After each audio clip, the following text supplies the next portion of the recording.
Nos 2 primeiros episódios da série sobre a jornada do herói, fizemos uma contextualização de sua estrutura, contando sua história e apontando algumas críticas e defesas a ela.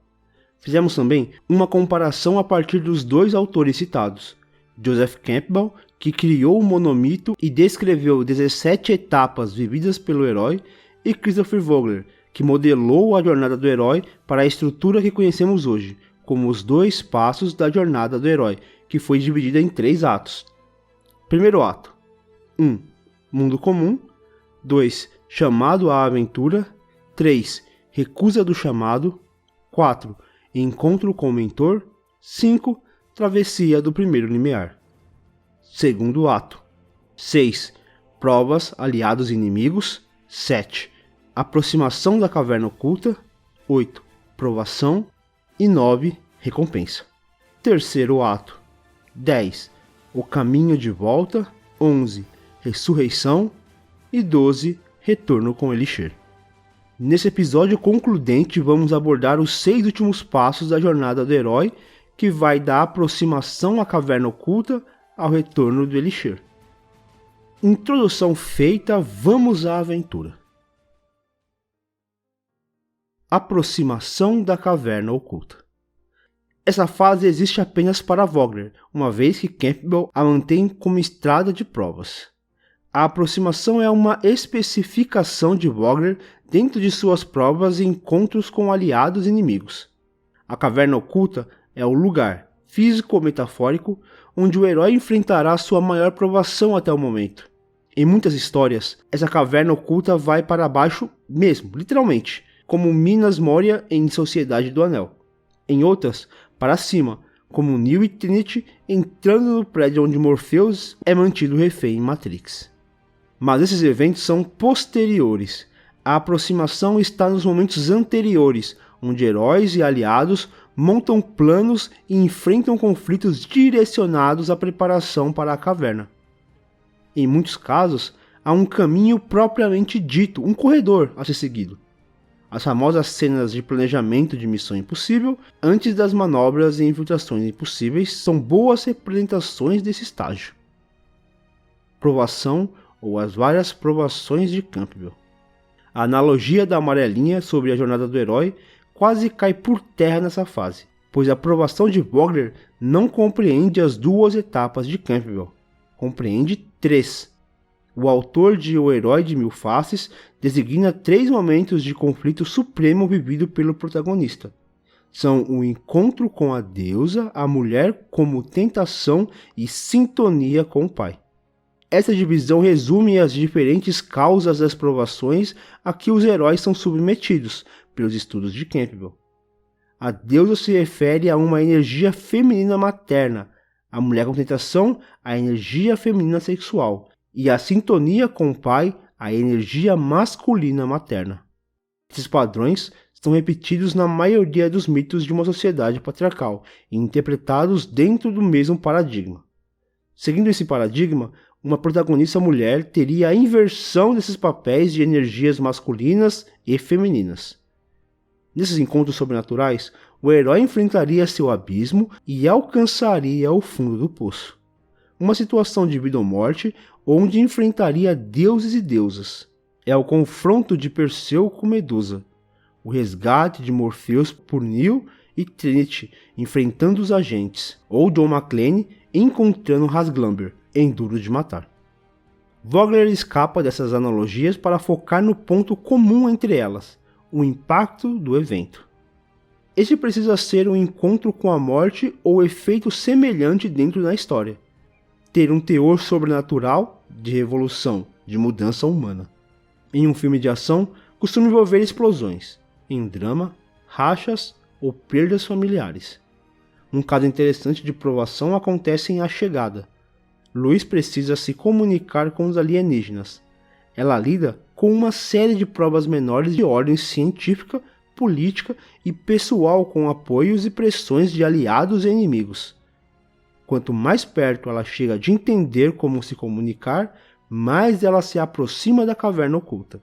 Essa aproximação é acelerada quando o vocábulo arma surge como contexto.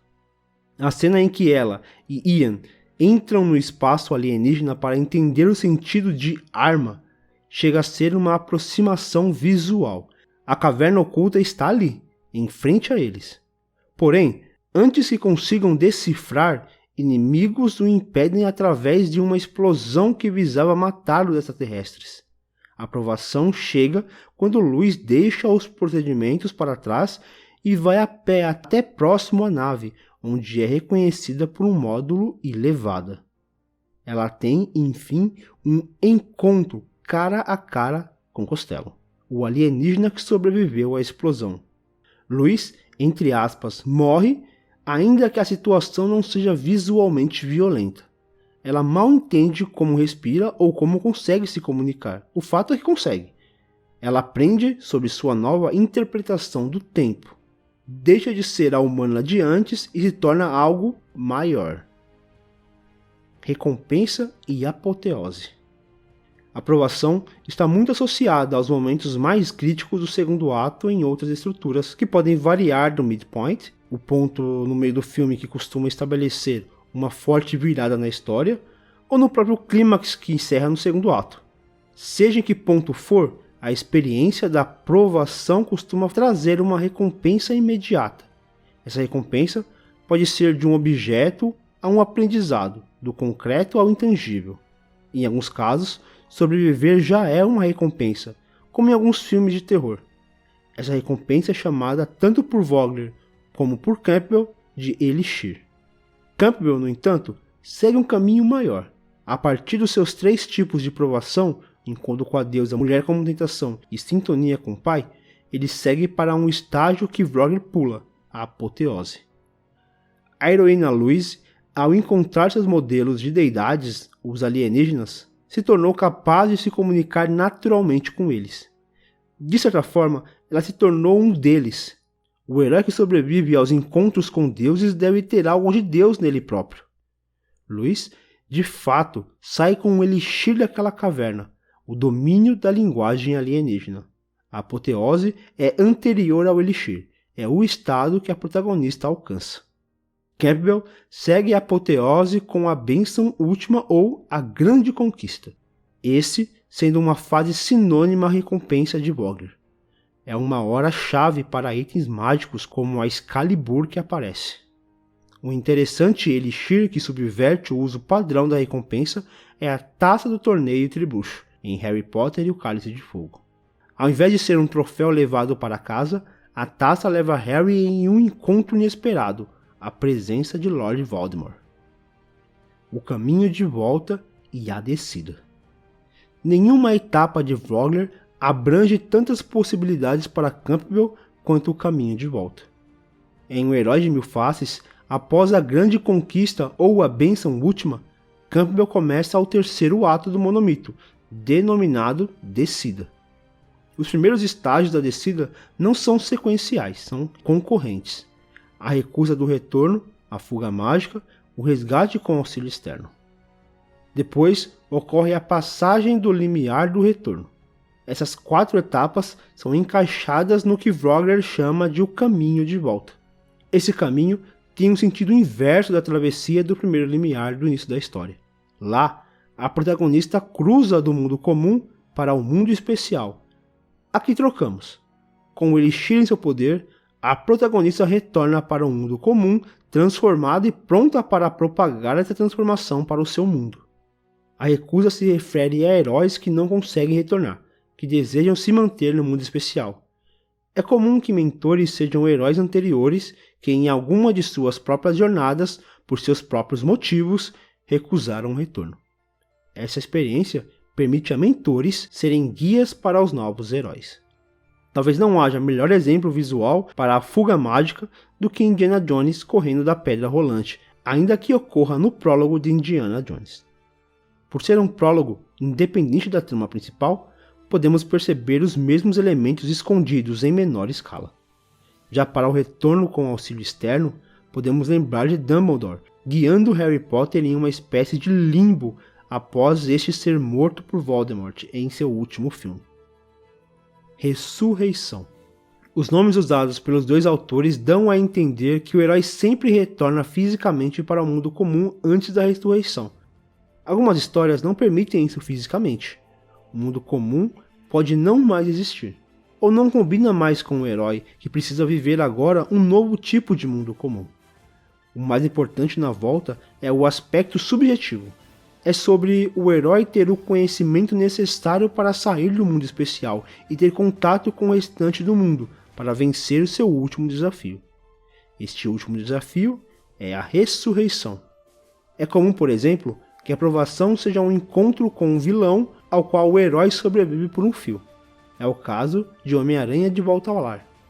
No primeiro confronto com o Abutre, Peter enfrenta a provação e quase morre.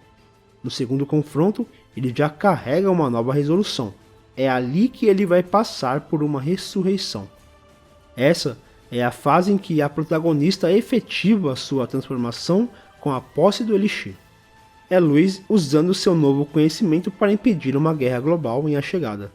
Eva matando Nathan, seu criador, e escapando para o mundo externo em Ex Machina.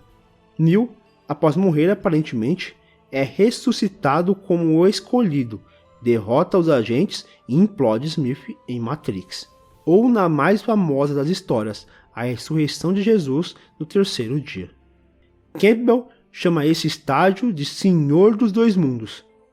A protagonista se torna capaz de transitar pelo mundo comum e pelo mundo especial, pois adquiriu sabedoria sobre essas duas realidades. O retorno com o Elixir ou liberdade para viver. O herói tem um Elixir e derrotou a última força do antagonismo, seja um vilão ou um obstáculo abstrato. O último dos 12 passos da jornada do herói é o regresso com essa recompensa especial. Campbell a chama de liberdade para viver. Como um senhor dos dois mundos, o herói pode escolher como equilibrar a sua nova vida após viver a jornada. É o caso de Luiz, que mesmo sendo capaz de ver o futuro, permanece capaz de ter e amar sua filha Hannah. Ela conhece seus mundos, comum e especial, e escolhe como viver essa ambiguidade. Frodo prefere cruzar o mar para terras élficas no fim da trilogia Senhor dos Anéis. Neo, em Matrix, abraça o papel do escolhido. No final da trilogia, abraça o sacrifício em nome da paz. Muitas histórias fantásticas demonstram um regresso com o Elixir a partir de uma transformação visual do mundo comum. É o caso dos contos de fadas da Disney, como A Bela e a Fera ou Frozen, em que mundos escuros ou congelados têm um retorno das cores, da fauna e da flora, ao fim das jornadas de suas heroínas. Na resolução, após o clímax, histórias revelam o que acontece após o último grande evento. O regresso, com o Elixir/liberdade para viver, representa essa etapa, amarrando as últimas pontas da jornada do herói ou do monomito. É aquele momento onde nós relaxamos na poltrona e nos sentimos satisfeitos com a aventura proposta. E de verdade, isso é bem o que estamos sentindo agora depois desses 3 longos episódios. Foi um prazer contar com a parceria do meu amigo Ian Rodrigues, que é um roteirista de mão cheia. Peço a todos que nos acompanharam nessa jornada que acessem o site Além do Roteiro, que estará na descrição deste episódio. Também deixarei na descrição um link para um papo onde o Ian, junto com a Ana Lívia do Quarta Parede e o Rafael Arinelli do Cinemação, debatem a criação de personagens fictícios e explicam a diferença entre estereótipos e arquétipos e por que isso é importante. Não deixem de conferir. Não se esqueçam de assinar o canal para acompanhar as próximas análises. Um forte abraço e até a próxima aventura.